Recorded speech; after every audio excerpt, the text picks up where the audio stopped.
Hi friends, சிம்பிளான mutton biryani குக்கரில் எப்படி செய்கிறதுன்னு பார்க்கலாம் வாங்க.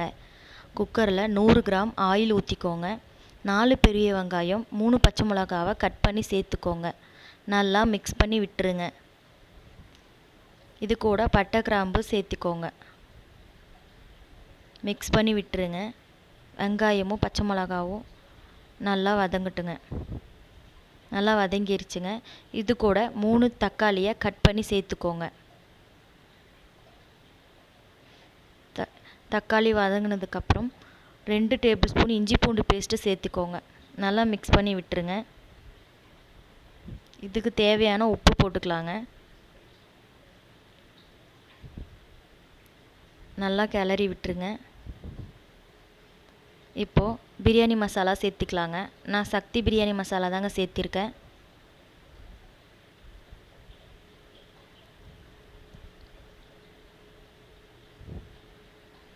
இது கூட ஒரு கைப்பிடி அளவு புதினா இலைகளை சேர்த்துக்கலாங்க.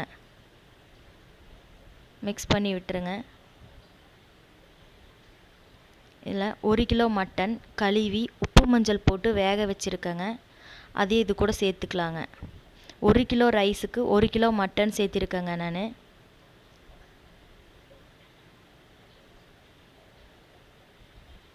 இப்போ 1 கப் தயிர் சேர்த்து மிக்ஸ் பண்ணி விட்டுறலாங்க. இது கூட மட்டன் வேக வச்ச தண்ணியை அளவு பார்த்து ஊற்றிக்கோங்க. 1 கப் ரைஸுக்கு 2 கப் தண்ணி ஊற்றிக்கோங்க. நான் நார்மல் பொன்னி ரைஸ் தாங்க சேர்த்துறேன். நீங்கள் வேணும்னா பிரியாணி ரைஸ் சேர்த்திக்கோங்க. மிக்ஸ் பண்ணிக்கலாங்க. மிக்ஸ் பண்ணி குக்கரில் 2 விசில் விட்டுருங்க. விசில் வந்ததுக்கப்புறம் பிரியாணி ரெடிங்க. நல்லா கிளறி விட்டுறலாங்க.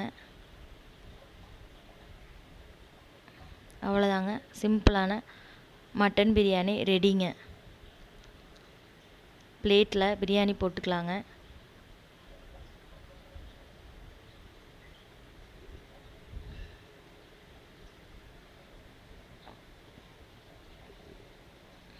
பாயில்டு எக் வச்சுக்கலாங்க. இது கூட ஆனியன் ரைத்தா வச்சுக்கலாங்க. சிக்கன் 65 செஞ்சுருக்கேங்க. அதையும் இது கூட வச்சுக்கலாங்க. வாங்க சாப்பிடலாம். Thank you friends.